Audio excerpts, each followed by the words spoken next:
আপনারা কোথা থেকে এসেছেন? আপনারা কি করতে এসেছেন এখানে? আপনি মুরগিকে কি খান?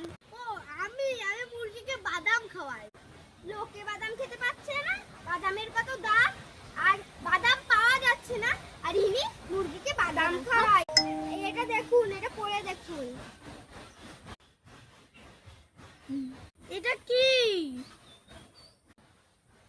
পড়তে পারেন না? পরে দেখুন। আমি তো পড়তে পারি না। এই নিন, আপনি তোমার তোমার ইসে ৫,০০০ টাকা ফাইন এসেছে। আমি আবার কি করলাম? আমার নামে ৫,০০০ টাকা ফাইন? বাদাম পাওয়া যায় না, আপনি মুরগিকে বাদাম খায়, তার জন্য আপনার ফাইন হয়েছে। মুরগিগুলো একদম রোগা হয়ে গেছে। যাই দেখি। আজকে রাস্তা মিটে কেড়ে ও আজকেও কারণ চক্রবর্তী যাই। দিদি আবার এসলাম, ভালো আছো? আবার এসেছেন? ৫,০০০ টাকা ফাইন নিয়ে কিছু হয়নি? কি জন্য এসেছেন? এবার মুরগিকে কি খান? ও এবার মুরগিকে বাদাম বাদাম খাওয়ায় না, এবার মুরগিদের সবজি খাওয়ায়। সবজি হচ্ছে কেন? লোকে সবজি কিনতে পারছে না, সবজি পাওয়া যাচ্ছে না, আর উনি সবজি খাওয়াচ্ছে। এই দেখুন, এটা দেখুন পড়ে।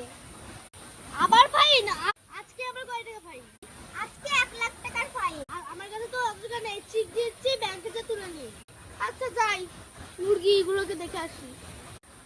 আবার এসেছে দিদি, এবার সবজি মবজি খাওয়ান নাকি? আমি এখন বাদাম সবজি মুরগিকে কিচ্ছু কিছু খাওয়াই না, আমি জানি না কি কি খাওয়াই। আপনার মুরগি আপনি জানেন না কি কি খাওয়ান? ও আমি জানি না, ওর কারণ কি সকাল হলে পরে মুরগিদেরকে ১০ টাকা ১০ টাকা করে ধরিয়ে দিই, আর দুপুর রাতে তো বাকি আছেই।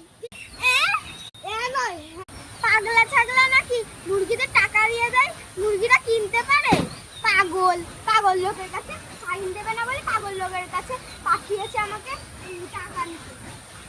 দিদি ফাইনটা নিয়ে যাও, তাড়াতাড়ি আসো। না না